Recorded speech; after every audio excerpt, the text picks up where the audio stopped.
Meet Mr. Raj. He is celebrating his son's 12 results party at his home.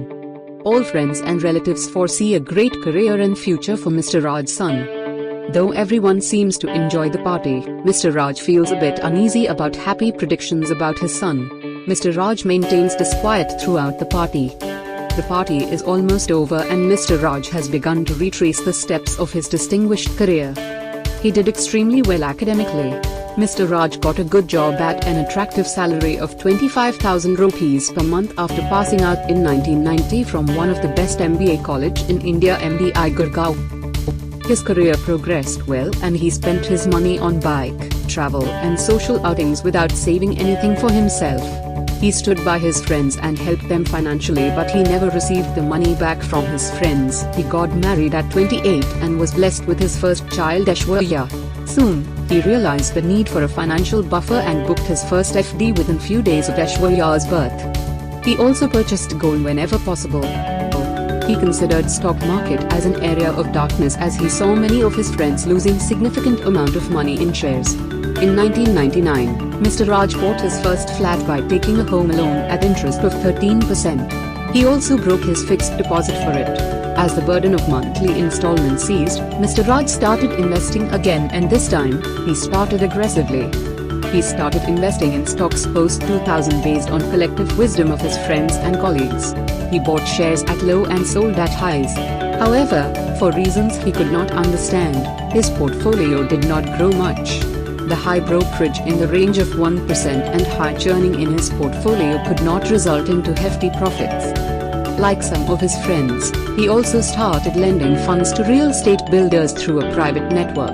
At 2.5% per month interest, it beat any other investment ever made in his life.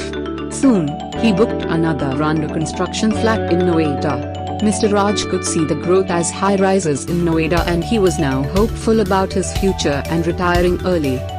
Then came the stock market crash of 2008 when the Nifty fell to 55%. The crash almost wiped out Mr. Raj's stock portfolio as most of the stocks he purchased were speculative investments made purely on the basis of tips from his colleagues and stockbrokers.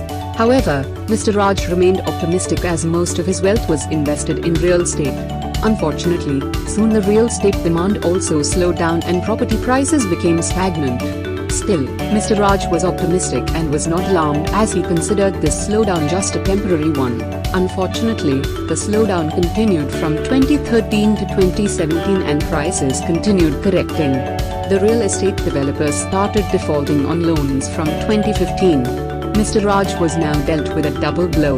The flat, which was supposed to be delivered in 3 years, was now in its 6th year of construction and still a long way from completion. His dalliance with the stock market and real estate had ended in severe financial reverses even as the clock ticked down on his career.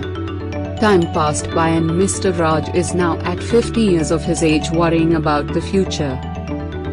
He had only 10 years of working life ahead and his future looked very uncertain. Mr. Raj's wife Lakshmi understood what was worrying her husband. She told Mr. Raj that their neighbor Sachin had found it useful to see a financial advisor. She invited Mr. Sachin on breakfast and he pointed Mr. Raj towards Mr. Nikhil Banerjee, a SEBI-registered independent investment advisor. Mr. Nikhil went through Mr. Raj's portfolio and calculated the return Mr. Raj's portfolio had generated over the years. The results stunned Mr. Raj. On an average, Mr. Raj had earned a return of only 4% per annum over these 27 years. Mr. Raj held his head in his hands. Mr. Nikhil comforted Mr. Raj. But at the same time, Nikhil said that if Mr. Raj did not learn from his mistakes, he was staring at a very uncertain future. Mr. Nikhil told Mr. Raj that he still had time to correct his course. He had 10 years to go before retirement and hence there was enough time for equity to work its magic. At the end of the meeting, Mr. Raj was a convert. He realized the mistakes he had made and understood the long-term benefits of equity investment. He also realized that investing without direction and without clear objectives may result into huge losses. He swore to invest carefully in the future with proper consultation and in accordance to his objectives.